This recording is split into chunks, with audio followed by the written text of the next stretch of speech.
Assalamualaikum warahmatullahi wabarakatuh. Saya Agit, Waalaikumsalam warganet warahmatullahi Pangandaran Channel. Sekarang sedang bersama siapa? Perkenalkan, nama saya Muhammad Mansur atau sering disapa dengan Kak Mansur. Ya, Kak Mansur. Kak Mansur ini kemarin hari berapa? Kapan itu? Hari Jumat ya? itu acaranya hari Jumat. Hari Jumat Iya. dapat juara satu lomba mendongeng ajang Askrindo PAUD Indonesia Award 2024. Itu mungkin bisa diceritakan? Ya, siap. Oke, terima kasih Kang Agit ya. Hari ini bisa bersilaturahim bersama Kak Mansur. Nah, kebetulan Kak Mansur waktu itu mengikuti lomba mendongeng ya yang diagendakan oleh Askrindo bekerja sama dengan PAUD Inspirasi Indonesia. Nah, itu sebenarnya lombanya ada 5 kategori.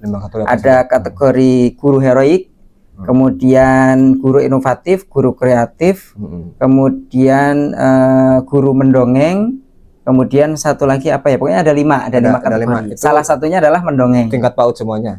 Ya, khusus untuk pendidik, kepala sekolah, tenaga kependidikan PAUD Sejauh Barat. Bukan, lingkupnya nasional ya. Oh, dari pesertanya ya dari Sabang sampai Merauke, bahkan ada yang kemarin dari Aceh, dari Papua, NTT, Bengkulu dan dari sebagainya. Papua ada juga. Ada juga kemarin itu masuk ke pemenang guru heroik yang petualang begitu kan. Iya begitu. Nah itu kemarin ketika di Jakarta itu kegiatannya hanya pengumuman kejuaraan. Jadi lombanya udah dilaksanakan sebelum-sebelumnya menggunakan media online. Jadi diupload di Google Drive dan juga diupload di media sosial. Itu gambarnya. Berapa lama tuh Seleksinya itu kurang lebih lumayan lama sih, antara 1 sampai 2 bulan kurang lebih. Karena kan pesertanya banyak tuh. Jadi benar-benar harus diseleksi. Bahkan kemarin ada pengunduran ya karena memang minatnya masih banyak, tapi waktunya terbatas. Akhirnya kemarin diundur waktunya sehingga para pendidik PAUD semakin banyak. Makanya di tahun ini kalau saya lihat kemarin termasuk berita yang disampaikan di konten Instagramnya Askrindo dan kemarin disampaikan pas apresiasi itu, tahun ini tahun terbanyak ya. Jadi dari 5 kategori itu jumlah pesertanya kurang lebih 1.500 guru ya. Jadi antusiasme sangat tinggi ya. Iya, alhamdulillah. Sangat tinggi. Dan itu biasanya tiap tahun ada gitu. Iya. Itu ada apa tujuan Mas sendiri ikut lomba tersebut? Kalau saya memang sebelumnya kan saya sering melatih lomba, baik anak-anak dan guru-guru. Tapi saya sendiri jarang ikut lomba gitu kan. Jadi saya ingin membuktikan sejauh mana sih kompetensi saya gitu kan. Nah biasanya walaupun kemarin juga ada guru-guru kita yang juga sama-sama ikut jadi peserta gitu kan. Ada 2 yang dari RA Darussalam kan. Nah pertama kita pengen menambah pengalaman yang jelas. Kemudian yang berikutnya, dengan kita mengikuti lomba kita akan tahu peserta lain seperti apa. Jadi kita bisa saling belajar dengan peserta lain. Nah kemudian yang ketiga, tentu kita pengen membumikan cerita atau dongeng atau kisah di bumi Nusantara. Karena memang budaya mendongeng atau berkisah itu sekarang udah mulai luntur, apalagi dengan adanya HP dan sebagainya. Khususnya gitu kan. di Pangandaran kan ya? Betul sekali. Iya. Nah itu kriteria penilaiannya gimana dari Dewan Juri dan kalau kriteria secara umum sih kalau untuk mendongeng itu kan yang dinilai adalah bagaimana kita menyampaikan cerita ya. Mulai dari suaranya seperti apa, kekuatan suaranya, kemudian ada suara penokohannya atau tidak, kemudian dari ekspresi, kemudian gestur, kemudian kreativitas dan sebagainya. Nah itu adalah termasuk dalam unsur penilaian. Gitu. Itu lombanya gimana sih? Praktek atau apa gitu? Iya, kita langsung praktek mendongeng. Ya, mendongeng. Jadi kemarin tuh diberikan 2 kebebasan ya. Yang pertama boleh langsung kita di depan kamera nih. Kita mendongeng secara langsung tanpa ada audiens, ya kan? Yang kedua, kita mendongeng secara langsung di depan kamera dan di depan anak-anak. Jadi kalau saya kemarin memilihnya supaya ada interaksi dengan anak-anak, saya langsung ngumpulkan ke anak-anak yang ada di sekolah, kumpulkan anak-anak, kemudian kita mendongeng. Dan yang paling susah tantangannya itu dibatasi waktunya. Hanya 5 menit. Oh, 5 menit.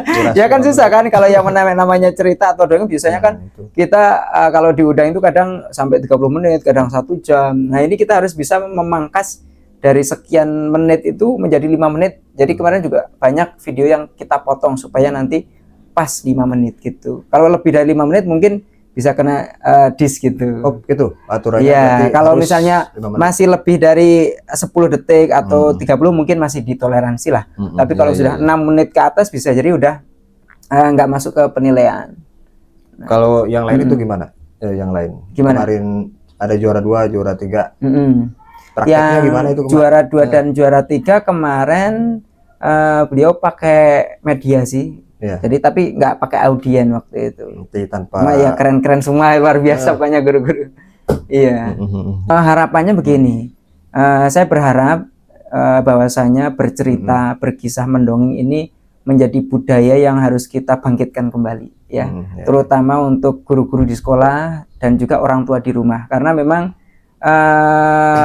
banyak sekali manfaatnya dan banyak sekali hal-hal yang bisa didapat dari cerita atau kisah atau dongeng itu gitu kan. Jadi harapannya semakin banyak orang yang kemudian termotivasi, terinspirasi untuk mendongeng dan bercerita. Jadi tidak hanya sebatas sebagai ajang lomba saja gitu kan, terus selesai gitu kan. Harapannya terus continue ya, seperti itu.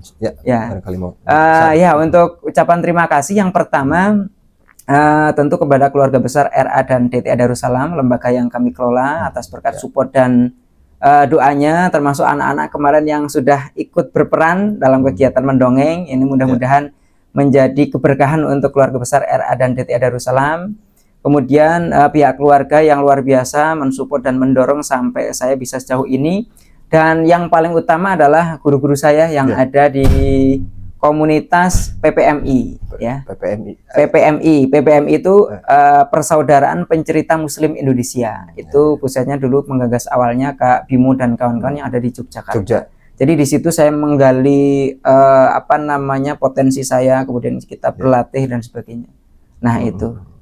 Nah mungkin sekian dulu, nanti kita lanjut. Nah, satu lagi, ini juga penting ya. Ini hal yang penting juga ya. Kebetulan saya mengajar di kampus Tidnu Al-Farabi Pangandaran di Prodi PIAUD. Di sana sekarang kita sedang mengembangkan juga lulusan-lulusan kami itu yang punya kompetensi di bidang mendongeng atau berkisah, khususnya di Prodi PIAUD gitu kan. Jadi memang mudah-mudahan ini bisa menjadi suatu terobosan baru di Pangandaran. Jadi silahkan bagi ayah bunda dan teman-teman semuanya yang berminat nanti bergabung boleh di Tidnu Al-Farabi. Kita benar-benar kita nanti kembangkan potensinya, khususnya untuk Prodi PIAUD nanti di bidang mendongeng atau berkisah.